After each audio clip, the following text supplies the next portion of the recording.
തൃക്കയിൽ ശ്രീകൃഷ്ണസ്വാമി ക്ഷേത്രത്തിലെ തിരുവോണ മഹോത്സവവും ദശാവതാരം ചന്ദനം ചാർത്തലും ശ്രീമദ് ഭാഗവത സപ്താഹയജ്ഞവും വിപുലമായ പരിപാടികളോടെ സമാപിച്ചു. ജനുവരി 19 മുതൽ 29 വരെ മുടക്കുഴ തൃക്കയിൽ ശ്രീകൃഷ്ണസ്വാമി ക്ഷേത്രത്തിൽ നടന്ന ചടങ്ങുകൾ ഭക്തിസാന്ദ്രമായി.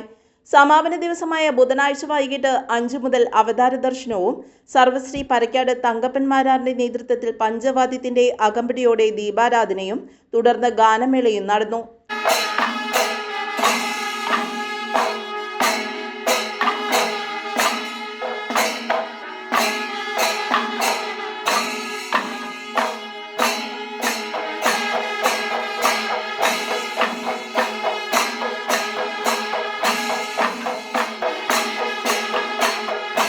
നാടിന്റെ നാനാഭാഗങ്ങളിൽ നിന്ന് നിരവധി ഭക്തജനങ്ങളാണ് പങ്കെടുത്തതെന്ന് ക്ഷേത്രം ഭാരവാഹികൾ അറിയിച്ചു.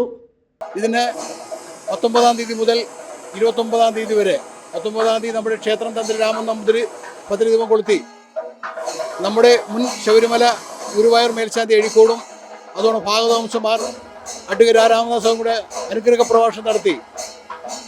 നമ്മുടെ ആചാര്യൻ കിഴക്കമ്പാട്ട് വിനോദകുമാര ശർമ്മ നയിച്ച സപ്താഹയജ്ഞം 26-ാം തീയതി സമാപിക്കുകയും ഇതിൽ സഹകരിച്ച എല്ലാ നാട്ടുകാർക്കും ഇതിനോട് ബന്ധപ്പെട്ട ഇതിൻ്റെ വിജയത്തിനായി സഹകരിച്ച എല്ലാവർക്കും നന്ദിയും അറിയിച്ചുകൊണ്ട് നിർത്തുന്നു. നന്ദി, നമസ്കാരം. ഇതുവരെ സഹകരിച്ച ഭരണസമിതി അംഗങ്ങൾ, ഉത്സവ കമ്മിറ്റി അംഗങ്ങൾ, മാതൃസമിതി അംഗങ്ങൾ, മറ്റ് നാട്ടുകാർ, ഭക്തജനങ്ങൾ എല്ലാവർക്കും ക്ഷേത്രത്തിൻ്റെ പേരിലുള്ള നന്ദി അറിയിക്കുകയാണ്.